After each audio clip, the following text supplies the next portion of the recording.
Hi there, I'm Meteorologist Chikage Windler. We're keeping tabs on the very low possibility of seeing some light icing both Thursday morning as well as Friday morning, though chances are low if we do get any moisture. Temperatures will be well below freezing, and that might cause some minor issues on elevated roadways and possibly some glaze on cars and other objects that could easily turn slippery. So here's the latest thinking. All evening long, I've been scouring the latest computer models. Here's what I know. Sub-freezing temperatures area-wide, so it will be no issue as to whether wintry weather could occur if we get some moisture. But even less moisture is looking likely for the KEYE-TV viewing area. So, for that reason, I actually think the ice potential is a little bit lower.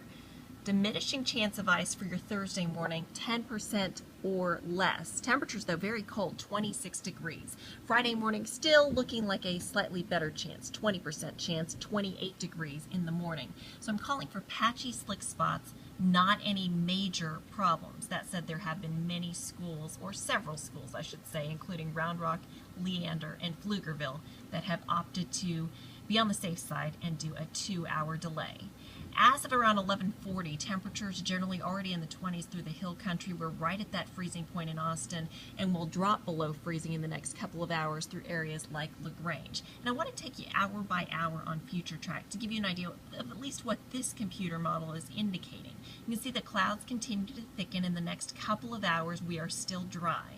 Working toward 3 a.m., clouds again, but no precipitation. 4 a.m., 5 a.m., we're still playing that waiting game. Now, as we head towards 6 a.m., notice we're dry in the Austin area, though out towards San Angelo, what could be a little bit of light snow starts to develop. Fast forward to around 7 a.m. You may see a couple of very patchy areas of pink, which could be some freezing drizzle off to the south and east, and a little blip in Gillespie County of some light precipitation that could be some sleet or maybe some snow.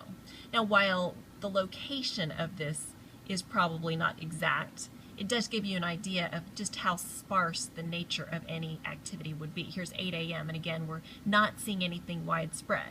Fast forward to 9 a.m. Again, maybe out in the hill country, but just not anything to write home to mom about. By 10 a.m., it looks like this is pretty much a done deal and temperatures are warming above freezing. So the best likelihood of seeing any wintry precipitation should stay to the north the way I'm seeing things. And you can see everything kind of starting to blossom up in northwest Texas.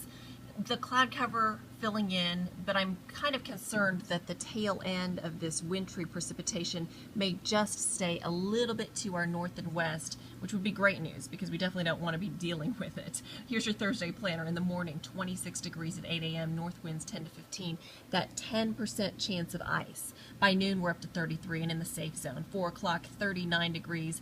Then by 9 o'clock in the evening, 35. And I do think we might actually see a potential of maybe some more wintry weather by the time we reach Friday morning. So here we advance through time on Friday as clouds thicken, temperatures are below freezing already. Friday morning doesn't look too impressive here on this computer model, though some of the other ones I've been looking at, see how this little blip out in Hays County develops. Some of the other computer models I'm looking at say that there could be up to 0.05 inches. That's right, just 0.05 of an inch of freezing rain. Doesn't sound like much, but it could cause some problems on those elevated roadways, the bridges, and the overpasses. And then temperatures warm above freezing by around 10, 11 o'clock, and we are in the clear yet again with just some patchy light drizzle. Here's a computer model, again, taking a look at the wide scale with Texas. You can see that blue is all of the snow across the area. And what leads me to think that this is probably not going to be a huge deal for Central Texas, watch as I put this into motion.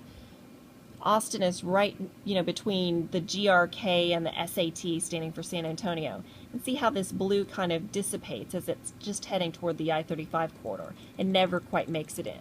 So that's one computer model. Now let's show you another one. This is called the NAM computer model. And again, taking a look at the overnight, see how there's a little bit of moisture, but it kind of skips over Central Texas. So I'll put you through this one more time. Just does not look very impressive.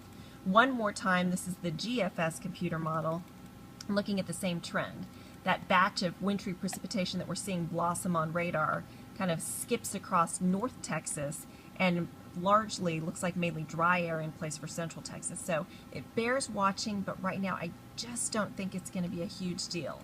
Lastly, I wanted to show you what kind of a computer model, if you could put all of them together and show them all at once. Here is a timeline for Thursday morning, and notice how there's really nothing showing up. Here, on the other hand, is the timeline for Friday morning. And notice, yep, there's something showing up here, and what that is the potential for some freezing rain accumulation. Doesn't look like much. In fact, this right here would be less than 2/100ths of an inch. But your Friday chances of ice are much, much better than the Thursday morning chances. And also on Friday morning, again, as we look at this timeline, there's the potential of maybe seeing a little bit of sleet mixed in with that patchy freezing drizzle. So putting it all together, here's your 7-day forecast. A couple of mornings where we do have at least the slight possibility of some ice, then a beautiful weekend on the way. Then Monday and Tuesday of next week, wet again.